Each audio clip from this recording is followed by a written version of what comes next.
ఇప్పుడే అడిగినాడు మాకు ఎవరు కాళహస్తి ఆనంద్ అన్న ఎట్లుంది అని ప్రభుత్వం పైన పాలన అని. నేను గజ్జల మల్లారెడ్డి గారు ఇప్పుడు 83 అధికార పార్టీ ఎన్టీ రామారావు గారు ఉన్నప్పుడు ఎట్లుంది అంటే ఆయన చెప్పినాడు బాగా కమ్మగా ఉందని. ఇప్పుడు కూడా ఇంకా కమ్మగానే ఉంది. అట్లే అది పోవాలా, కమ్మటి పరిస్థితి పోవాలా. అందరం ఒకే కులంలో అందరూ పనిచేసే వాళ్ళందరికీ ఎవరు గట్టిగా పనిచేస్తారో వాళ్ళకి అవకాశం ఇవ్వాలి. అంటే మీకు అర్థమేంటది అది కమ్మగా ఉండడం అంటే. ఆ కమ్మతో పాటు అందరం ఉండాము ఇక్కడ కులాలు మతాలు కాదు. ఇప్పుడు లడ్డు పైన ఇక్కడ జరుగుతుంది లడ్డు సంఘటన తిరుపతిది. ఇప్పటికి కూడా లడ్డు సంఘటన పైన వాళ్ళు పైచేయినారు అంటే తప్పు చేసి కూడా పైచేయి.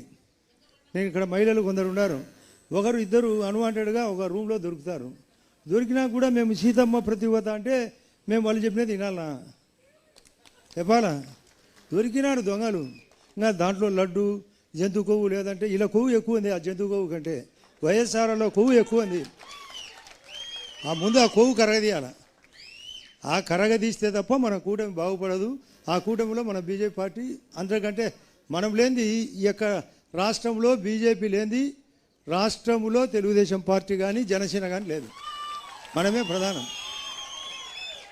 మన తర్వాతనే నేను హైదరాబాద్లోనే పక్కనుండే మద్రాసులో కానీ లేదా కర్ణాటకలో కానీ ఇన్ని అవకాశాలు ఇవ్వలే. మనకు డబల్ ఇంజన్ కాబట్టి అన్ని రకాలుగా నిన్ననే క్వాంటమ్ వాలీ ఓపెన్ చేసినారు. అక్కడ కాగ్నిజెంట్ ఓపెన్ అయింది, గూగుల్ వచ్చింది. దీనికి కారణం బీజేపీ పార్టీ.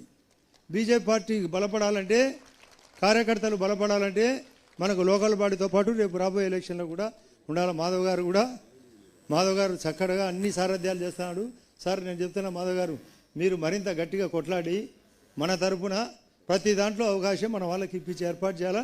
నీకు అత్యంత ప్రాముఖ్యత ఇచ్చేది వాస్తవం, మనకు అవకాశం ఉంది. ఇంకా నేను గంట చెప్పినా ఇంతే. ఇంకా నేను మిగతా వాళ్ళు ఉన్నారు, ఏమన్నా మీరు పలానా క్వశ్చన్ అడిగితే చెప్తాను ఆన్సర్. ఇంకా నేను చెప్పేది అయితే అయిపోయింది. అందరికీ నమస్కారం.